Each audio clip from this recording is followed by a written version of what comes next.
Bonjour à tous, ravi de vous retrouver pour ce nouveau JT. Nous sommes le mardi 13 juin 2017, voici votre actualité. Nous nous rendrons dans le Genevois français qui compte 120 communes et plus de 400 000 habitants. Son pôle métropolitain a lancé une campagne d'incitation à la déclaration de résidence, un acte citoyen qui concerne les frontaliers qui travaillent dans le canton de Genève. Et puis, nous assisterons au lancement du 41e Festival d'Annecy qui a eu lieu hier soir. L'événement a commencé avec la projection de Zombilenium, une comédie d'animation en 3 dimensions. Un film très second degré, vous le verrez, qui sortira en salle le 18 octobre. Avant de développer ces titres, on se rend en Savoie, et plus précisément à La Rochette, où des poissons ont été retrouvés morts par centaines de kilos dans le Gélon. Vous pouvez le constater sur ces photos qui nous ont été envoyées par la Fédération de pêche de Savoie. L'origine de la pollution est encore inconnue et pourrait s'étendre sur 10 km. Selon Manuel Valla, directeur technique de la Fédération de pêche de Savoie, une seule certitude, seule une industrie aurait pu provoquer ces dégâts. Le produit déversé est, je cite, un produit très toxique puisqu'il a brûlé les branchies des poissons. La police de l'eau a ouvert une enquête. Si vous habitez dans le Genevois français et que vous travaillez en Suisse, dans le canton de Genève, vous avez certainement dû recevoir un petit livret qui vous rappelle l'importance d'aller vous faire recenser. Cette opération concerne pas moins de 20 000 personnes et a eu lieu en ce moment même et jusqu'au 30 juin prochain. En cas de réussite, elle permettra aux collectivités de percevoir davantage de fonds frontaliers, une aubaine au moment où les dotations de l'État n'ont jamais été aussi basses. Plus d'explications avec Emmanuel Jaude. Si l'imposition des travailleurs étrangers résidant en France se fait à la source, la somme ponctionnée est-elle répartie entre les collectivités suisses et françaises? Près de 1 300 € par frontalier que le Genevois français tente aujourd'hui de récupérer en incitant tous les résidents à se régulariser. Nous faisons une campagne qui est une campagne de civisme, d'appel au civisme, de pédagogie, afin que les gens s'inscrivent et que les dotations de nos collectivités soient plus importantes. C'est absolument pas une chasse aux sorcières, puisqu'il n'y a aucune culpabilisation qui est mise en place. C'est un acte de civisme. Nous appelons les gens à faire volontairement des déclarations afin d'augmenter les ressources des communes et des interco et du département. On estime qu'aujourd'hui, 20 000 résidents français travaillent côté suisse sans être déclarés. Pour les toucher, une campagne de communication à grande échelle a été lancée. Dépliants, prospectus ou encore affiches, tout est fait pour récupérer le plus de fonds frontaliers à défaut de dotation de l'État. Aujourd'hui, c'est une recette essentielle et puis qui est d'autant plus importante pour financer tous les aménagements, les écoles, les crèches, mais aussi les aménagements de mobilité qui permettent en fait aux communes d'être bien intégrées dans le Grand Genève et de résoudre les problèmes de mobilité que rencontrent les habitants tous les jours. À l'échelle de Saint-Julien, on a fait des grands progrès puisque il y a 2 ans, on avait seulement 600 personnes qui étaient déclarées. On est passé à 800, c'est-à-dire 200 de plus 1 an plus tard. Et aujourd'hui, on est à 1000. C'est un effort qui va prendre quelques années encore pour qu'on vienne à bout de ce phénomène. Un manque à gagner de près de 40 millions d'euros pour les départements français et qui justifie bien un grand plan de communication pour un recensement qui se poursuivra, quant à lui, jusqu'à la fin du mois. Dernière ligne droite dans la course aux législatives. On s'intéresse aujourd'hui à la 6e circonscription de Haute-Savoie. Frédéric Champly, candidat sans étiquette, a recueilli 13,20% des suffrages exprimés, un score qui lui a fermé la porte du second tour. 2 candidats s'affronteront donc ce dimanche. Xavier Roseraine, investi par La République En Marche avec 34,36% des suffrages. Face à lui, Sophie Dion, députée sortante Les Républicains, est arrivée en 2e position avec 25,05% des suffrages. Aujourd'hui revenu au service des urgences de l'hôpital de Sallanches, le docteur Champly fait savoir qu'il soutient Xavier Roseraine et revient avec nous sur son aventure politique. Emmanuel Jaude.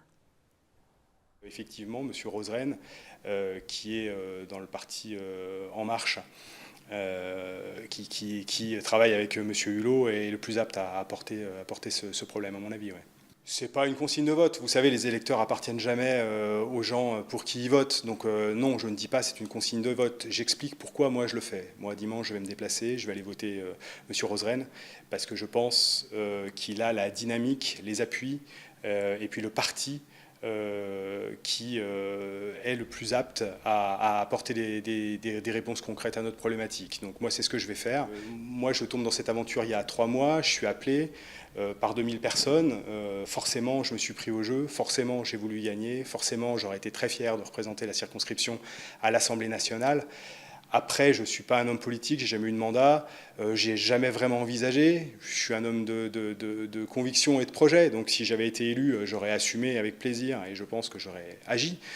Maintenant, je me remets dans ma vie d'il y a 3 mois, qui n'est pas si loin, et je me dis que l'aventure est quand même très très très belle. À noter que pour le moment, Sophie Dion, candidate Les Républicains, ne souhaite pas répondre à nos demandes d'interview concernant ce second tour. D'autres Républicains, eux, ont accepté de répondre à nos questions.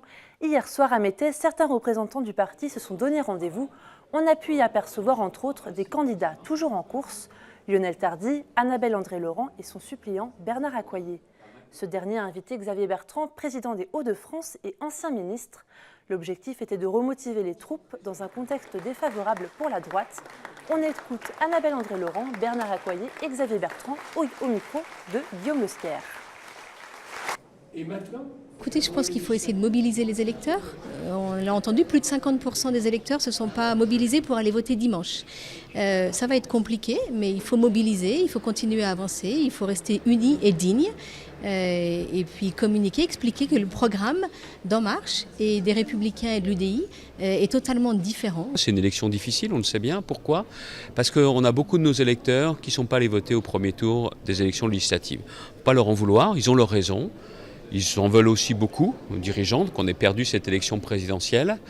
Mais il faut leur dire aussi que les idées auxquelles ils croient, pour plus de pouvoir d'achat, plus de sécurité, c'est les idées de la droite et du centre qu'il faut à l'Assemblée nationale. Les Hauts-Savoyards doivent se mobiliser. Le programme d'En Marche, on n'en a pas parlé. Or, le programme d'En Marche, pour les Hauts-Savoyards, pour ceux qui vivent dans notre territoire, qui sont des contribuables Hauts-Savoyards, pour les entreprises de Haute-Savoie, qui sont notre richesse, que ce soit des entreprises industrielles, agricoles ou de services, c'est une catastrophe. À présent, direction Bonlieu pour le 41e Festival d'Annecy. La salle était pleine hier soir lors de la cérémonie d'ouverture. Les spectateurs ont pu assister à la projection du film Zombilénium qui aborde les questions de la lutte des classes. L'histoire, le quotidien joyeusement macabre d'un parc d'attractions tenu par des morts-vivants. Ce film est le seul prétendant français au cristal du meilleur long-métrage. Pauline Courceau a assisté à la projection. Et je suis très heureux de déclarer officiellement la 41e édition du Festival du cinéma international d'animation ouverte. Belle soirée à tous. Et pour cette ouverture, c'est le film Zombilénium qui a eu l'honneur d'être projeté. L'équipe était fière de présenter son projet. Tiré d'une BD, ce film est né de rencontres ici même au festival. On a décidé ici à Annecy, au bord du lac, de faire ce film. Donc c'était il y a 6 ans. Et on a vraiment pris cette décision-là.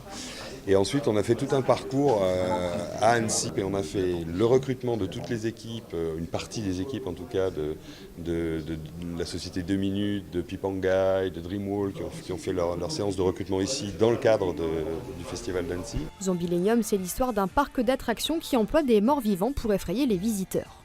Le décor est planté dans le nord de la France, car derrière le dessin animé, il y a aussi un message. C'est une bande dessinée qui est avant tout fantastique, mais aussi avec un volet social. Ça parle de la crise, ça parle du monde de l'entreprise, et évidemment, tous les grands drames industriels sont quand même plus liés au nord. Et c'est un décor en plus qui est tout plat, avec justement toutes ces usines, tous ces terrils qui poussent au loin, et c'était pour moi le théâtre parfait pour planter le parc Zombilénium. Autre rouage essentiel du film, la musique. Écrite et composée entre autres par Matt Bastard, le chanteur du groupe Skip the Use. C'est vraiment Zombilénium pour cette scène où vraiment on se dit bah voilà, on va essayer d'aller faire quelque chose, de faire cohabiter.